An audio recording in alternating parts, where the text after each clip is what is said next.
Kailan nga ba masasabing tama ang panahon?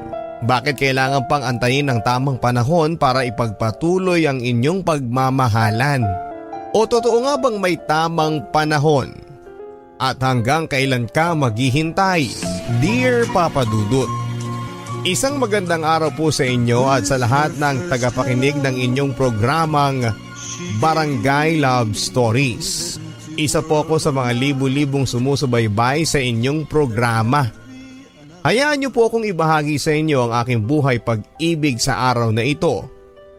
At sana po ay mapili ninyong basahin upang magbigay ng aral at maging inspirasyon na rin kung sakali sa mga nakikinig. Itago niyo po ako sa pangalang Celsi. Sinadya ko pong ibahin ang aking pangalan dahil na rin sa gusto kong itago ang totoo kong katauhan upang mapangalagaan ko ang aking sarili at ang mga taong naging bahagi ng aking buhay. 28 years old po ako and I'm still single. Nagka-boyfriend naman po ako, Papa Dudut, pero 3 lang. Sa aking edad, Papa Dudut, ay yun pa lamang ang nagiging boyfriend ko. Hindi ko po alam kung dahil sa choosy ako at medyo perfectionist, pero parang hindi naman po yata.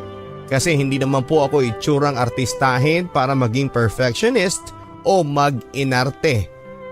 Pero hindi naman sa pagmamayabang, Papa Dudut, ay itsurang bata daw ako. Hindi daw po halata sa age ko kapag tinitignan ako ng mga nakakaalam ng totoo kong edad. Sadyang madali lang po akong ma-turn off sa mga guy. Konting makita ko lang na mali, lalo na kung medyo mayabang, ay pihadong turn off na kaagad ako. High school pa lamang ako ay mahilig na akong magka-crush. Ang problema lang po ay yung crush ko ay hindi ako magustuhan. Siguro po ay dahil hindi ako pala ayos noong high school ako. Natatandaan ko pa nga nang una akong magka-crush kay JP.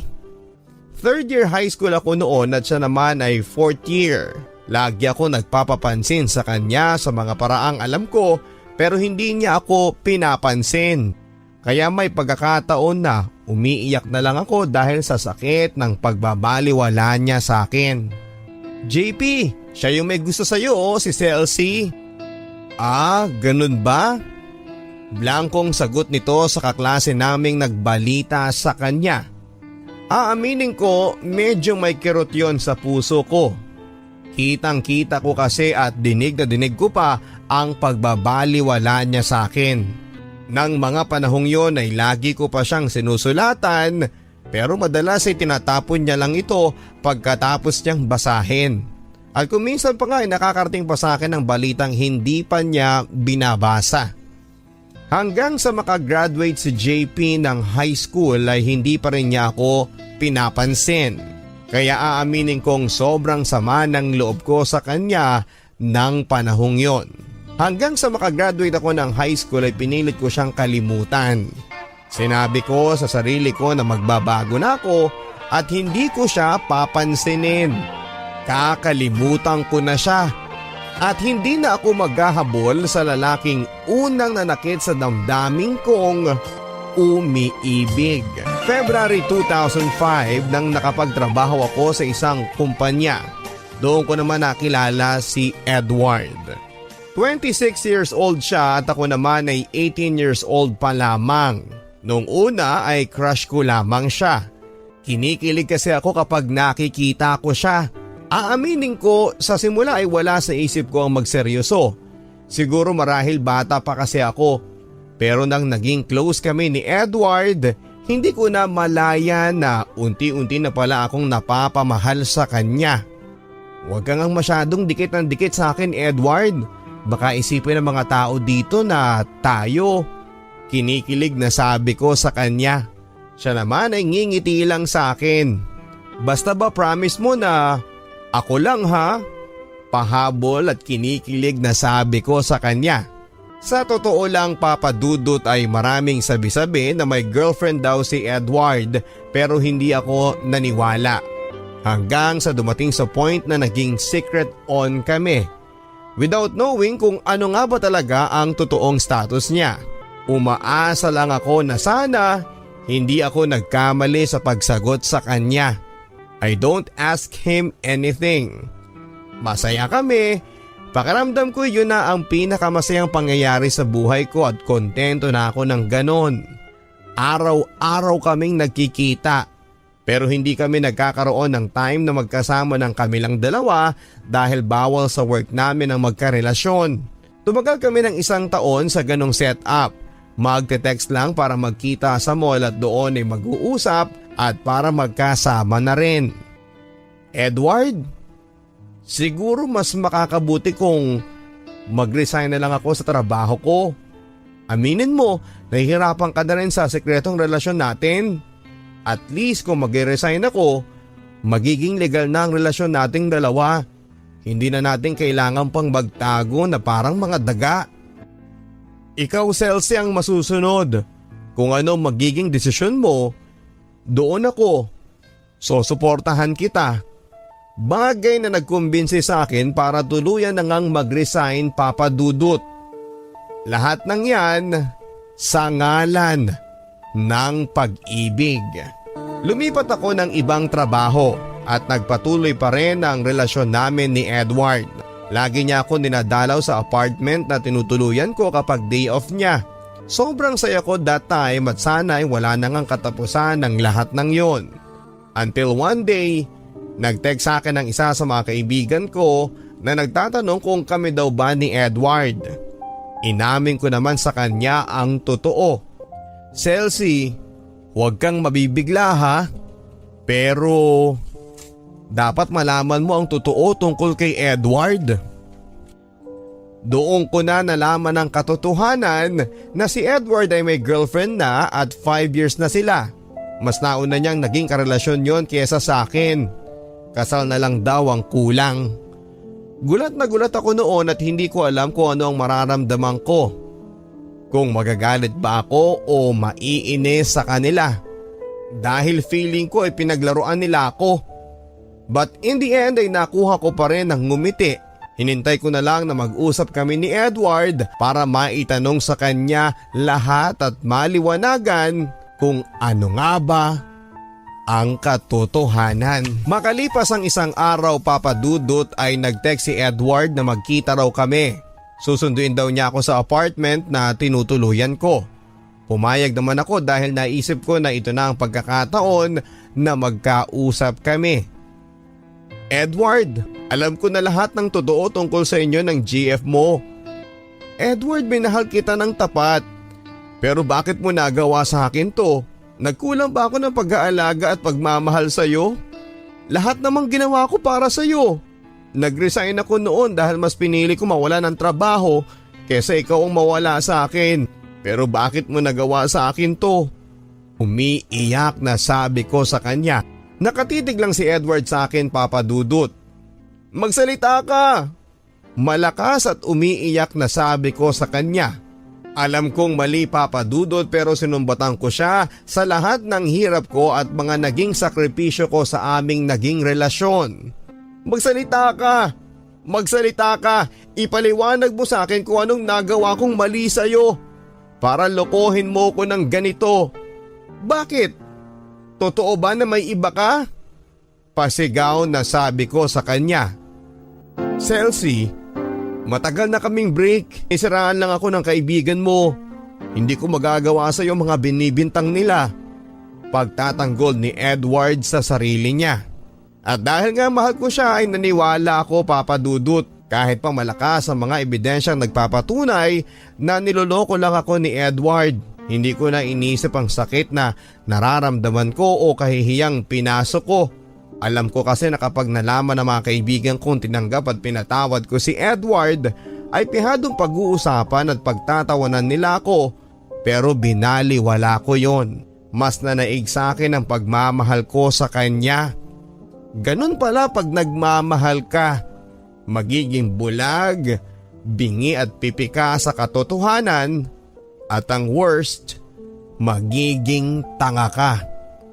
Itinuloy ko pa rin ang relasyon namin ni Edward kahit na alam kong hindi na magiging kasing saya ng dati ang relasyon namin. Anytime ay pwede akong sugurin ang sinasabi nilang girlfriend ni Edward.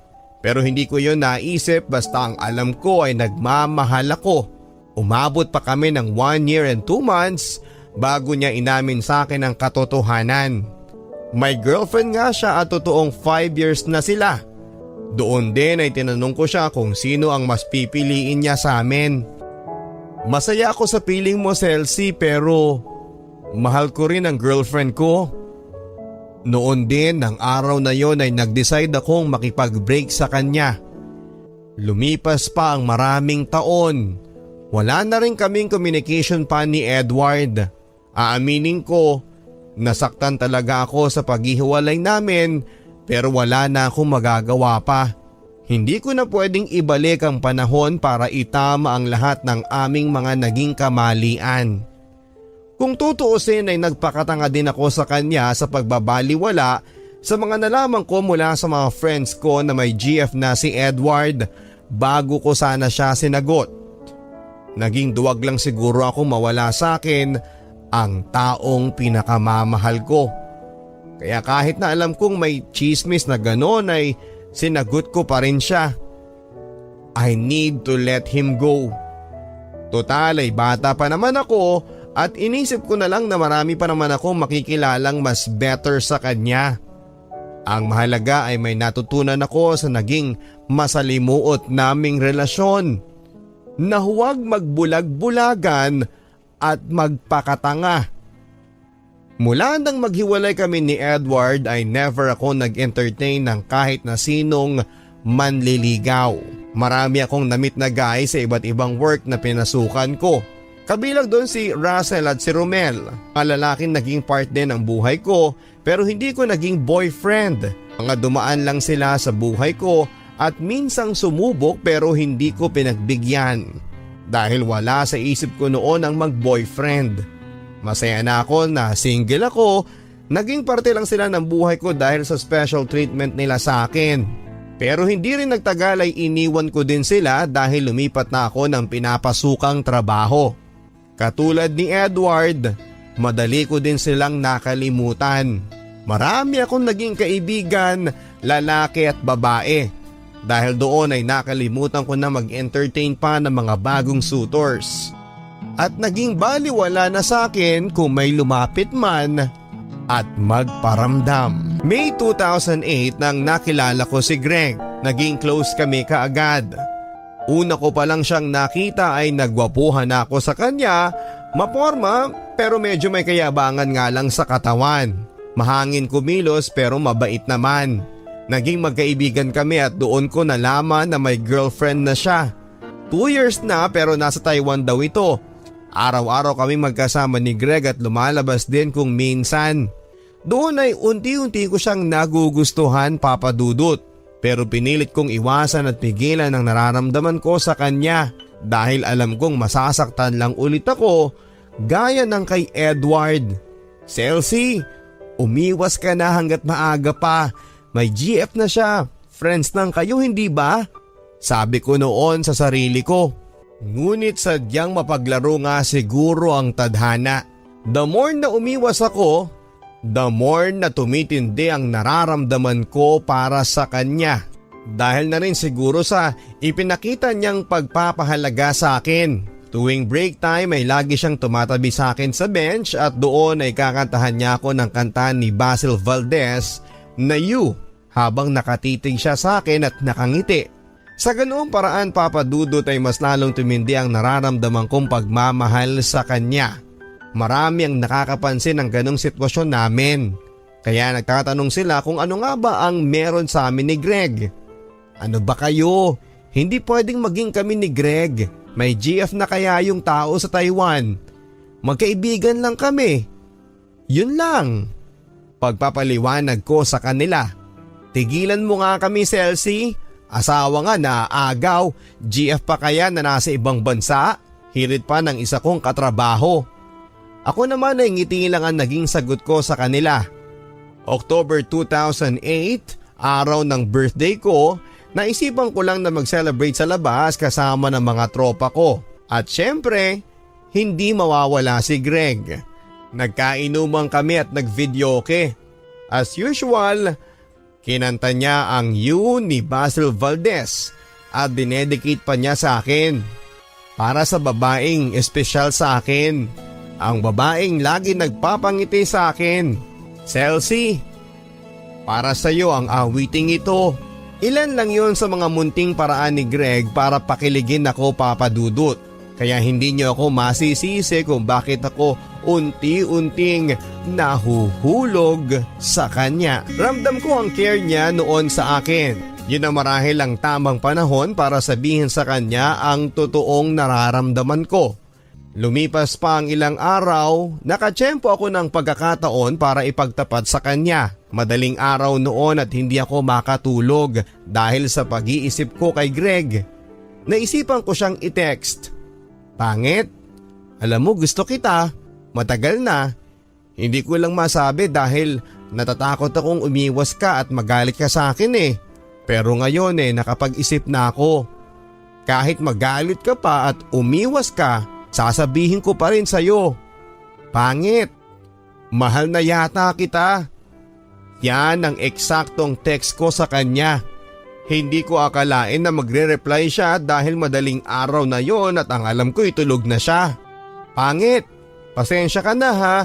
Alam mo naman na may girlfriend ako. Sa ngayon siguro kaibigan lang muna ang kaya kong ibigay sa'yo. Siguro kapag okay na ang lahat, kapag pwede ko nang suklian ang nararamdaman mo sa akin. Pero huwag kang mag-alala dahil hindi naman kita lalayuan o iiwasan na lang dahil lang doon. Magkaibigan pa rin tayo at walang magbabago doon. Reply ni Greg sa akin.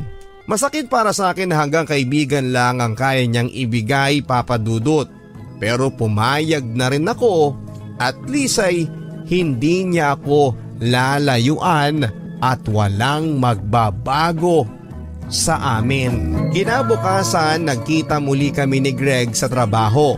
Nahihiya pa akong humarap sa kanya dahil sa mga pinagtapat ko at dahil na rin sa pamumugto ng mata ko sanhin ng pag-iyak ko ng gabing yon. Lumapit siya sa akin upang kausapin ako. Pangit, akala ko ba ayaw mong iwasan kita? Pero bakit parang ikaw naman ang umiiwas? Tanong ni Greg sa akin. Hindi kita iniiwasan. Nahihiya lang ako sa iyo dahil sa mga text ko sa iyo kagabi. Sagot ko sa kanya. Wala kang dapat ikahiya. Hindi ba sabi ko naman sa iyo na walang magbabago? Ako ba ang dahilan ng pagkamugto ng mata mo?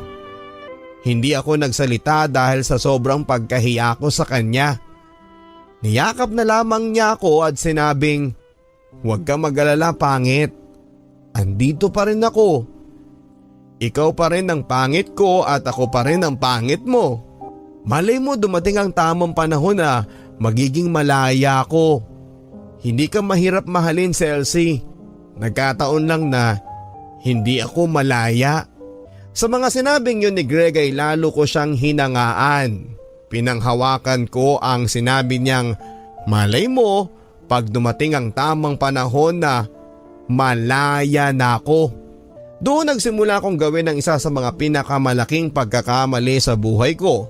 Ang patuloy na umasa at maghangad na sana dumating na ang tamang panahon na maging malaya siya at maging kami ni Greg. Dahil doon ay marami pala akong panahong sinayang. January 2009 nang nagkaroon ng cost cutting sa company na pinagtatrabahuhan naming dalawa. Aksidenteng pinagbakasyon ako dahil hindi pa naman ako regular noon. Kaya wala akong nagawa. 5 months akong walang trabaho. Hindi rin makalabas ng bahay dahil walang budget. At ayaw ko namang umasa sa mga magulang ko para lang maglakwatsa. Doon ko na miss si Greg. Bihira na lang din kaming magka-text dahil siguro sa sobrang busy niya sa trabaho. Hanggang sa unti-unti nang nawala ang communication namin. Kung kailan okay na kami, doon pa siya biglang nawala. Makalipas ng 5 buwang bakasyon ay pinabalik muli ako ng kumpanya dahil for regular daw ako. Tuwang-tuwa ako dahil sa wakas ay magkakasama na muli kami ni Greg.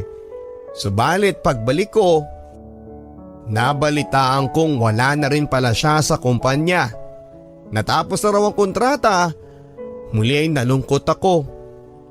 Ang pag-aakala ko makakasama ko siyang muli ay napalitan ng sakit sa pagtanggap na wala na talagang pag-asang magiging masaya kaming dalawa. Mipas ang ilang buwan ng dating Celsi na masayahin, palangiti at laging inspire ay nagbago na. Wala na ang ngiti sa mga labi nito. October 2009 nang bumalik si Greg. Muli kami nagkita subalit iba na. Marami nang nagbago. Si Greg nagbago na rin. Nabalitaan ko na lang na ikakasal na pala ito. Ngunit ang masakit ay hindi sa girlfriend niya, kundi sa babaeng nabuntis niya lamang pero hindi niya mahal. Masakit para sa akin ang mga narinig ko. Bakit hindi na lang ako? Tanong na hindi ko alam kung paano sasagutin. Nagkaroon kami ng time para magkausap at tinanong ko siya. Pangit? Bakit? Maiksing tanong ko sa kanya. Nawala ka kasi. Lumayo ka. Sagot niya. Doon ay unti-unting tumulo ang luha ko. Niyakap niya ako at tanging sorry lamang ang narinig ko mula sa kanya. Naghiwalay na kami pagkatapos naming mag-usap ng araw na yon. Pero bago kami nagkahiwalay, sinabihan pa niya ako na pumunta raw ako sa kasal niya. Magtatampo daw siya pag hindi ako pumunta. Kahit daw walang regalo basta makita niya lang ako doon ay masaya na siya. Isang malaking kahangalan kapag ginawa ko yun. Mas pipiliin ko bang saktan ang sarili ko habang nakikita ko siyang kinakasal sa iba? Kinasal si Greg December 2009 at hindi ako pumunta. Dahil hindi ko kayang makita na ang taong mahal ko ay nag-aabang sa altar na hindi naman ako ang hinihintay niya. Sobrang sakit at sobrang hirap tanggapin. Kaya mas pinili ko na lamang na hindi magpakita sa araw na yon. After ng kasal ay muli kami nagkasalubong, ako na ang unang umiwas. Hindi na niya ako pwedeng habulin pa dahil iba na ang sitwasyon. Kahit naisin niya pa akong kausapin ay hindi na maaari. Bakit ganon? Mas masakit ang naranasan ko ngayon kay Greg kesa kay Edward. Samantalang hindi ko naman naging boyfriend si Greg. Sa pangalawang pagkakataon ay nasaktan na naman muli ako. Masakit, mahirap, pero kailangan kong mag-move on. Naglibang ako at ibinaling ko sa iba ang atensyon ko. Sa paglilibang ko ay nakilala ko si Ronel. Hindi ko siya naging boyfriend, tropa lang ang tingin ko sa kanya. Kahit inamin niya sa akin noon na gusto niya ako ay wala naman akong intensyon na suklian ang pagmamahal niya. Bukod sa si Greg pa rin ang mahal ko ay takot din akong masaktan muli. December 24, 2009, last day ng pasok namin sa company dahil magbabakasyon na noon. Niyaya ako ni Ronel na pumunta sa bahay nila dahil pupunta raw ang buong tropa at magkakaroon ng bonding bago maghiwa-hiwalay. Dahil mahilig naman talaga ako sa ganong happenings ay sumama ako. Pagdating namin, ando na sila. Masayang masaya ang lahat. Ako normal lang kasi hinahanap ko pa rin yung katulad ng dati. Kasama si Greg. Kakantahan ako, magpapaalala sa akin na huwag magpakasobra sa inom at pag alam niyang hindi ko na kaya, inaasikaso niya ako. Mga bagay na nami-miss ko ng sobra kay Greg. Si Greg at si Greg na naman. Nagsimula na ang inuman at kainan. Nagpakalunod ako sa alak ng mga oras na yon dahil doon ko ibinuhos lahat ng sama ng loob ko at galit ko. Hindi ko na alam ang ginagawa ko that time. Hindi ko na namamalaya ng mga tao sa paligid ko. Basta nararamdaman ko na lang na may isang taong nakaalalay sa akin. Unti-unti na ako nawala ng malay dahil sa kalasingan.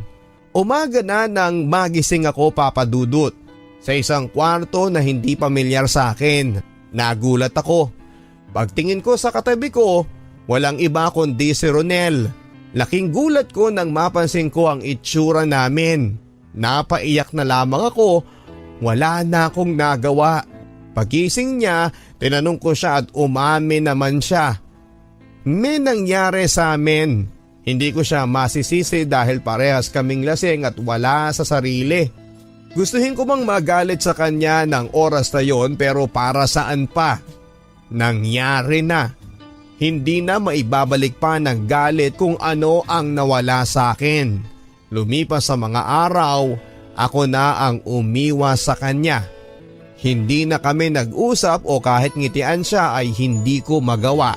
Sa tuwing makikita ko siya ay bumabalik kasi sa alaala ko ang ginawa niya sa akin.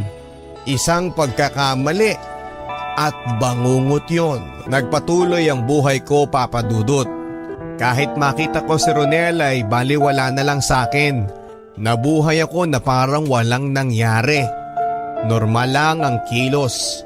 July 2010, niyaya ako ng best friend kong si Kathy sa isang bar upang magpalipas ng sama ng loob dahil magkaaway sila ng boyfriend niya.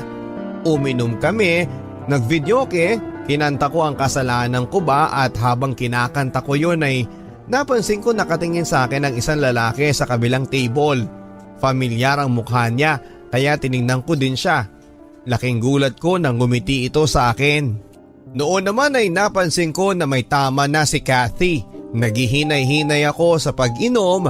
Naisip ko kasi na walang mag-aalalay sa kanya kung pati ako ay malalasing din. Habang inaalalayan ko si Kathy, may lumapit sa amin. Walang iba kundi si Bernard. Hi mga miss, hindi ba sa may J Fielding kayo nagwo-work? Tanong ni Bernard sa amin. Oo, dun nga. Teka, hindi ba kayo yung mga nasa warehouse department? Sagot ko naman. Bakit naman nagpapakalasing yung kaibigan mo? Tanong ulit ni Bernard. May problema kasi sa boyfriend niya eh. Kaya ayun, nagpakalasing. Hindi na nga ako masyado nag-inom para maalalayan ko siya. Sagot ko. Maya-maya ay nagpaalam muna ako para mag-CR. Nagpaalam din ako kay Kathy at iniwan ko muna siya kasama ni Bernard. Pagtayo ko ay mas lalo yata akong nahilo kaya muntik na akong matumba. Mabuti na lamang at may humawak sa braso ko. Ang lalaking kaninang-kanina pang nakatingin sa akin. Miss, okay ka lang ba? Tanong niya. Yes, okay lang ako. Medyo nahilo lang. Salamat. Excuse me ha. Nginitian ko siya sabay talikod ko papunta ng CR. Pagbalik ko ay nakita ko nakaupo na rin ang lalaki sa may table namin. Kausap niya si Kathy at si Bernard. Pagdating ko, tumayo naman siya. Pinaupo niya ako at saka humila pa ng isa pang upuan sa kabila at doon ito naupo sa table namin. Ako nga pala si Neil, kasama ko ni Bernard. Ikaw? Pakilala ng lalaki. Ako naman si Celsi, taga warehouse department ka din ba? Sagot ko naman. Oo, doon lang ako naka-assign sa katapat ng area ninyo. Kaya lagi nga kitang inaabangan kapag lumalabas ka dun eh. Lalo na kapag break time. Tumatawa ang sagot niya. Grabe ka naman kuya, bakit naman? Nahihiyang sagot ko sa kanya. Kasi matagal na kitang gusto eh. Nahihiya lang ako lumapit sa iyo kasi parang suplada mo. Kasi kapag nilalapitan ka ng mga lalaki sa department nyo, napapansin kong parang tinatarayan mo sila. Paliwanag ni Neil. Nahihiya man ako makipag-usap sa kanya noong una ay unti-unti ko din naman siyang nakapalagayan ng loob. Makwento at masayahin kasi siyang kausap. Hanggang sa kinuha niya ang sipi ko. Noong oras ding yon ay tinext niya ako ng hi Neil to. Save mo ang number ko ha. Sa bahay habang nakahiga ako at nagpapaantok ay biglang tumunog ang cellphone ko. Hi, gising ka pa ba? Text ni Neil. Yap, hindi pa kasi ako dinadalaw ng antok eh. Reply ko. Ganun ba? Okay lang ba kung text muna tayo? Tanong ni Neil. Okay lang naman, matipid kong sagot. Nagtanong siya kung may boyfriend na raw ba ako. Sinabi ko namang wala. Kinwento ko sa kanya ang nakaraan ko. Simula kay Edward, kay Greg at pati na rin kay Ronel.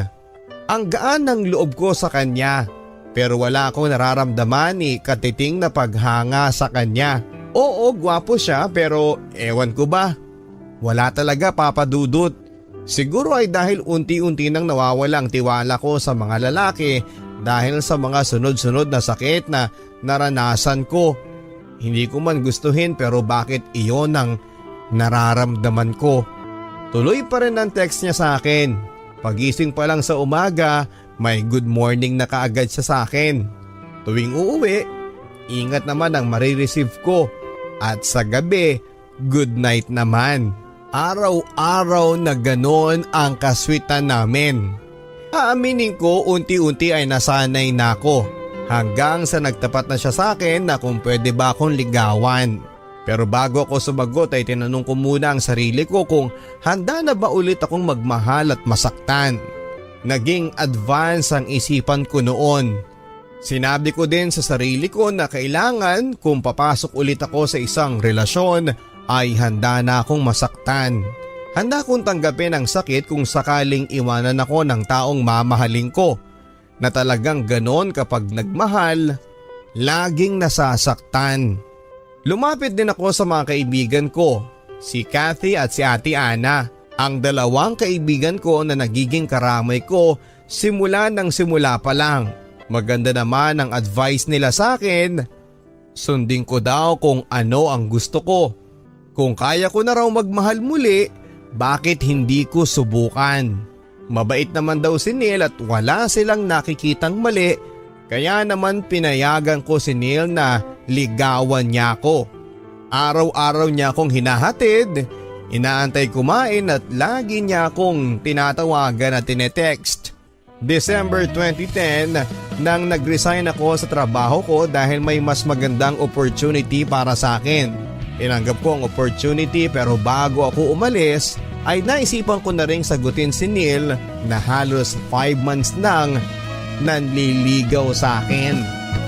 Ito na ang tamang panahon, ang pinakahihintay na araw ni Neil. Naging masaya ako noon ng mga panahong boyfriend ko si Neil na kahit na hindi ganong kasigurado ang nararamdaman ko sa kanya dahil hindi ko pa siya ganong kamahal ay okay pa rin kami. Si Neil ang tipo ng lalaking showy at sobrang sweet. Bagay na ayaw ko naman sa boyfriend. Yung tipong kahit nasa daan ay gusto niya na PDA kami o public display of affection. Nagkukulitan, nag-aasaran at naghaharutan. Isang beses nga habang naglalakad kami, umakbay siya sa akin. Tinanggal ko naman ang kamay niya sa balikat ko sabay sabing, "Ano ba? Ang init kaya?" Napansin kong sumimangot siya. Sa lahat ng naging GF ko, ikaw lang yung babaeng walang ka-sweetness sa katawan. Doon ko naman na-realize na yun pala ang gusto niya, yung sweet. Umalis ako sa work ngunit tuloy pa rin ang relasyon namin. Every week ay nagkikita pa rin kami. Gusto pa nga niyang pumunta sa bahay para makilala daw niya ang family ko. Ewan ko ba pero ayoko siyang isama. Siguro dahil hindi pa nga ako ganun kaseryoso sa kanya. Ang dami niyang plano para sa future. Nag-open siya ng account sa bangko para daw sa pag-iipon niya. Mag-iipon daw siya para sa kasal namin. Para hindi na kami umasa pa sa mga magulang namin. Oo na lang ako ng oo sa mga sinabi niya. Kasi wala naman talaga akong balak na magseryoso sa mga sinasabi niya. Naging consistent si Neil sa pagiging sweet and caring boyfriend. Kaya habang tumatagal ay unti-unti ko siyang minahal. Hanggang sa umabot na nga ng 3 months ang aming relasyon. Isang gabi nag-text siya sa akin just to inform na nasira daw ang cellphone niya.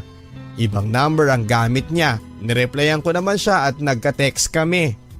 Niremind din niya ako na makikitext na lang daw siya sa tropa niya para hindi mawala ang communication namin. Umabot ng 1 linggo na gano'n ang sitwasyon. Isang gabi hindi ako makatulog. Tinext ko ang kaibigan ko na katrabaho ni Neil na i-inform niya ako kapag break time nila dahil tatawag ako at kakausapin ko si Neil. 10:30 PM, nag-text si Kathy. "Bakla, wag mo nang pag-aksayahan ang panahon ng Neil na yan. Confirm, may GF na siya dito. Para akong pinagsakluman ng langit at lupa sa mga nabasa ko. Feeling ko ay hindi ako makahinga sa sakit na nararamdaman ko. Bakit lagi na lang ako niloloko ng mga taong pinagkakatiwalaan ko? Ang pagkakamali ko lang ay hindi ako nagtanong. Hindi ko inalam kay Neil ang katotohanan. Hindi ako nagparamdam sa kanya for almost 2 weeks. Dumating ang monthsary namin. Inantay ko kung babatiin niya ako. Simula umaga hanggang gabi ako naghintay. Pero wala kahit isang hi man lang mula sa kanya. Doon ko na-realize na baka nga totoong meron na nga siyang ibang babae. Heto na naman ako, naiwang nag-iisa, umiiyak at nagmumukhang tanga. Ganito ba talaga ang kwento ng buhay ko? Masaya sa una, parang fairy tale lang, tapos at the end, ayun nga. Hindi uso ang salitang happy ending sa akin. Ending lang, Papa Dudut. Pero walang happy. As usual, balik na naman sa dati. May choice pa ba ako? Nag-move on ako at nagpalit ako ng number para makalimot. Makalipas ang 5 buwan ay may nag-text sa bago kong number. Number lang din ang nag-appear. Hi, si Celsi ba to? Text niya. Sino to? Matipid kong sagot. Nahihiya kasi ako magpakilala eh. May boyfriend ka na ba ulit? Reply niya. Kung sino ka man na nanggugulo sa buhay ko, pwede bang tigilan mo na ako? Wala akong balak na patulan ka. Kung ayaw mo lang din na magpakilala, huwag ka na magte-text sa akin kahit kailan. Mataray kong sagot sa kanya. Hindi ka pa rin nagbabago? Mataray ka pa rin, reply niya. Hindi ko na siya nireplyan pa. At hindi na siya nag-text pang muli. Isang araw nakitext ako sa kaibigan ko para alamin kung sino ang may-ari ng number na nag-text sa akin. Dahil malakas ang kutob ko na si Neil ang nag-text sa akin. Hi, si Neil ba to? Text ko. Ako nga, bakit? Sino ba to? Bigla ay bumilis ang pintig ng puso ko. Hindi ko alam kung matutuwa ako o hindi. Hindi lang ako makapaniwala. Hindi ko alam ang gagawin ko kung ite-text ko ba siya o babaliwalain na lang. Dahil sa taas ng pride ko ay hindi na ako nag-text pang muli. Kahit tanong siya ng tanong kung sino ako, hindi ko na siya tinext back pa. Nakapag-decide na ako na hindi ko siya hahabulin. Pinilit kong maging matatag. Nagkunwari ako na kaya ko at hindi ako apektado. Pero yun pala ang desisyong pagsisisihan ko habang buhay. October 2011, nabalitaan ko kay Kathy na ikakasal na si Neil. December daw ang kasal nito. Bakit ganon? Ang lakas ng impact nito matapos kong malaman na ikakasal na siya. Apektado pa rin ba ako? Kahit masakit sa akin ay nagkunwari pa rin akong walang pakialam. Sinabi ko na lang kay Kathy na, di maganda. Congrats sa kanya. Pero deep inside ay sasabog na ako sa sobrang lungkot at panghihinayang. Ako sana ang babaeng kasama niya sa altar. Gabi-gabi ko siyang iniisip. Hindi ako makatulog at may mga gabing kahit na ayaw kong umiyak ay hindi ko mapigilan. Kusang pumapatak ang mga luha ko. Ewan ko pero siguro nga ay minahal ko ng sobra si Neil. Bakit ba hindi ko pa na-realize yun noon? Bakit ngayon pa kung kailan huli na? Bakit ba hindi ko siya pinaglaban? Ang sakit. Sobrang sakit. Tinext ko si Ate Ana at si Kathy. Please help me. Gusto kong makausap si Neil. Bakit pa? Reply nila. Gusto ko lang siyang tanungin kung bakit. Sa tingin mo ba kung malalaman mo ang sagot mula sa kanya, may magbabago pa? Matitigil ba ang kasal nila kung sakali? Text nila sa akin. Doon ko na-realize na tama sila. Wala na palang magbabago. Ikakasal na sila pero kahit na gusto ko pa rin humingi ng paliwanag. Isang paliwanag lang. Walang araw na hindi ko inantay na makasabay kami sa biyahe papunta ng trabaho. Pero lagi akong bigo. Dumating ang month ng December 2011. Cathy texted me and asking kung kailan daw ang supposed to be anniversary namin ni Neil. December 17 ang sagot ko. Talaga? Yun din ang date ng kasal nila Sagot ni Cathy. Hindi ko alam kung ano ang iisipin ko ng oras na yon. Nagkataon lang ba o sinadya talaga? Ang sakit isipin na ang taong mahal mo ay ikakasal sa iba sa mismong araw ng dapat ay anniversary ninyo. Na dapat kayo ang magkasama. Kayo ang masaya. Pero hindi. Ang sakit lang sa part ko. Ang tanga-tanga ko. Wala na akong magawa kundi ang umiyak. Si Cathy at si Ate Ana lang ang nakapitan ko at nasandalan ko ng mga panahong yon. Hindi alam ng pamilya ko ang mga nangyayari sa akin. Hindi ko mai-open sa kanila dahil baka hindi nila ako maintindihan. Ayaw ko kasing isipin nila na nagpapakatanga ako sa isang lalaki na ikakasal na.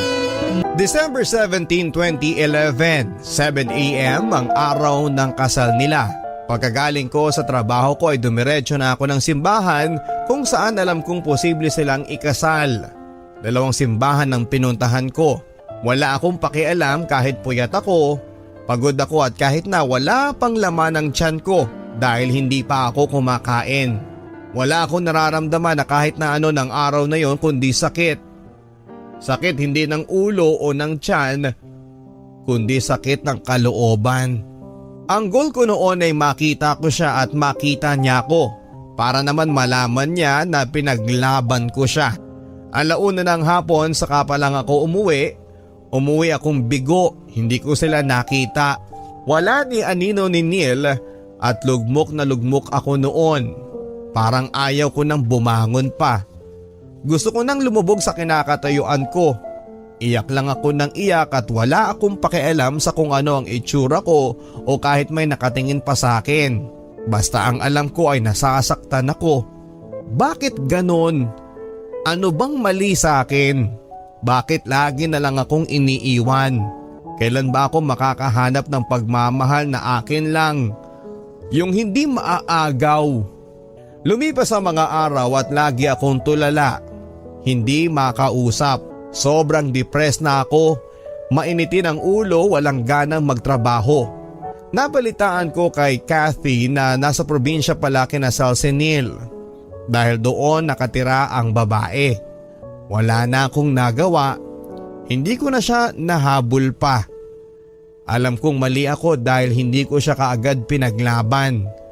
Kung sana noon pa ay gumawa na ako ng paraan at hindi na ako nagtaas pa ng pride, sana kami ang masaya ngayon. Sana hindi ako nagkakaganito. Sana ako ang kasama niyang bumubuo ng pamilya. Sana kami ang magkasama forever. Sana. Kaya lang ay wala na, huli na ang lahat. Si Neil ay wala na, kasama na siya ng iba. Nasaan na ang mga plano namin? Mga pangarap na magkasama naming binuo. Wala na. Lumipas ang maraming taon. Marami na ang nagbago. Nagplano akong lumayo para makalimot. Kaya lang ay talagang hindi yata yon ang kapalaran ko. Year 2013, hindi ko akalain na may magandang opportunity palang darating sa akin. Nabigyan ako ng pagkakataong makapag-aral sa kolehiyo, hindi ko na po babanggitin ang kurso. Tinuloy ko ang pangarap ko. Doon ko nakilala si Edwin. Pareho kami ng kurso na kinuha. Ahead nga lang siya sa akin ng 1 taon. Naging magkaibigan kami dahil siguro parehas lang kami ng age kaya nagkasundo kaagad kami. Late na rin kasi siya nag-aral. Nagka-developan, nagligawan at agad ay naging kami. Masyadong mabilis ang pangyayari. Siguro dahil hindi na kami mga teenager pa para magpatwitams. Naging masaya naman kami sa loob ng 5 months na relasyon namin. Never kami nag-aaway, o nagtatampuhan. Parang kami din ni Neil. Tulad din kasi ni Neil, si Edwin ay understanding. Ayaw niya na mga tampuhan namin ay magtatagal kahit na isang araw lang. Hanggat kayang ayusin, inaayos ka agad namin. Hindi kami pwedeng matulog ng hindi nagkakaayos. Yun ang mga bagay na nakita ko kay Edwin na maitutulad ko kay Neil. Yun din siguro ang dahilan kung bakit madali akong nahulog kay Edwin. Hindi rin nagtagal at pinakilala ko na siya sa pamilya ko. Unang beses kong ginawa yon. Boto naman silang lahat kay Edwin kasi bukod sa magalang ito at mabait, masipag pa ito mag-aral at matalino. May respeto rin siya lalo na sa akin. Hindi niya ako hinahayaan na bumalik sa bisyo ko, in short ay binago niya ako. Hindi na ako nagiinom, hindi na rin ako naninigarilyo. Bawas na rin sa gala ko at sa tuwing may lakad ako, dapat ay alam niya at alam ng family ko. Sobrang laki kasi ng tiwala ng pamilya ko sa kanya. Sinabi ko sa sarili ko noon na eto na ang lalaking huli kong mamahalin. Iiyakan ko siya, Papa Dudut. Hindi dahil sa sasaktan niya ako kundi dahil ipapadama niya sa akin na karapat dapat ako. Ipaparanas niya sa akin ang salitang forever. Siya na ang gusto kong makasama habang buhay. Hanggang sa pagtanda ko, kasama ko sa hirap at ginhawa. Kasamang bumuo ng pamilya. Kasama kong bumuo ng pangarap. Kasama ko hanggang sa huli. Pero hindi ko inaasahan na may darating pa palang pagsubok sa amin. Pangyayaring susubok sa katatagan ng aming relasyon dahil lang sa babaeng may asawa na. In short ay naging kalaguyo siya, Papa Dudut. Nagawa niya akong ipagpalit sa isang kagaya ng babaeng yon. Though maganda siya, pero hindi sapat na dahilan yon para iwan niya ako at itapo na lang basta-basta. Ano ba yung kayang ibigay ng babaeng yon na hindi ko kaya? Pare-pareho kayong mga lalaki. Wala kayong respeto sa akin, Edwin. Ipinagpalit mo pa ako sa babaeng may asawa na? Ganun ba ako kapangit para ipagpalit mo ako sa babaeng may asawa na? Pasigaw na sabi ko sa kanya. Dahil sa mga pangyayaring yon ay araw-araw akong umiiyak. Naging bitter na nga yata ako dahil sa tuwing makakakita ako ng lovers, nagagalit ako. Nakukornihan ako sa mga sobrang sweet na magjowa. Hindi na ako naniniwalang may forever. A month after the breakup ay hindi pa rin ako makamove on. Nagkaka-text pa rin kami ni Edwin at ewan ko ba, sobrang tanga ko kasi ako pa mismo ang unang nag-text sa kanya. Celsi, sa ngayon ay mas mabuti na ganito muna tayo. Malay mo pag okay na ang lahat ay maging okay na rin tayo. Kung tayo talaga. Naniniwala daw kasi siya na may tamang panahon para sa amin. Sa sobrang pagmamahal ko sa kanya ay pinanghawakan ko ang mga sinabi niya. Sa pangalawang pagkakataon ay umasa ako na may tamang panahon para sa amin ng lalaking kinakabaliwan ko para ipagpatuloy namin ang relasyon na nagwakas ng ganon na lang. Sa ngayon, Papa Dudut, I'm still single at single pa rin si Edwin. Nabalitaan ko na lang na wala na sila ng babae niya. Natakot yata sa skandalo na maaring malikha ng sekretong relasyon nila, lalo na at nalaman na ng asawa ng babae ang sekretong relasyon nila. Hindi ko masasabing naka-move on ako dahil may mga oras at araw na nalulungkot ako kapag naiisip ko pa rin si Edwin. Hindi ko maiwasang mapaiyak sa tuwing maiisip ko ang mga happy memories namin. Pero ganun yata talaga. Masakit, mahirap pero kailangan. Unti-unti ay pinilit kong umusad. Umiwas sa mga bagay-bagay na nakapagpapaalala sa kanya. May mga times na hindi ko maiwasan na makita siya at kausapin siya. Mahirap pero iniisip ko na lang na sandaling panahon na lamang at magkakahiwalay na kami dahil gagraduate na siya sa kolehiyo. Masaya na rin ako ngayon kahit ganito. kasama ang mga kaibigan ko na nagpapaalala sa akin na huwag magpapakatanga at umasa sa tamang panahon. Marami pong salamat Papa Dudut sa pagbabahagi nyo ng aking liham sa araw na ito. Nawa po sana ay nakapulot ng aral ang mga tagapakinig at nawa rin po sana ay nagsilbing aral ito para sa lahat na huwag gayahin ang pagiging bulag, pipi at bingi kong umiibig. Congrats din po sa pagiging nationwide ng Barangay Love Stories. Alam ko na dahil dito ay mas marami pa ang mga naaabot ng iyong programa upang mabigyan ng aral at inspirasyon sa kanilang buhay. Marami pong salamat and more power. Lubos na gumagalang, Celsi. Maraming salamat sa iyo kapuso at kabarangay na Celsi sa pagpapadala mo ng iyong Barangay Love Stories na napakinggan sa Barangay LS at sa mga Barangay FM stations nationwide at ganon din sa GMA Pinoy TV sa abroad, worldwide. Sa katanungan mo Celsi na kailan nga ba masasabing tama na ang panahon? Usong-usong ngayon yan at madalas po nating marinig yan kay Lola ni Dora at marami na rin pong nagtanong sa akin yan. Kailan nga ba Papa Dudut ang tamang panahon? Ang sagot ko dyan ay walang ibang tao ang pwedeng magsabi sa iyo at magturo na ngayon na ang tamang panahon.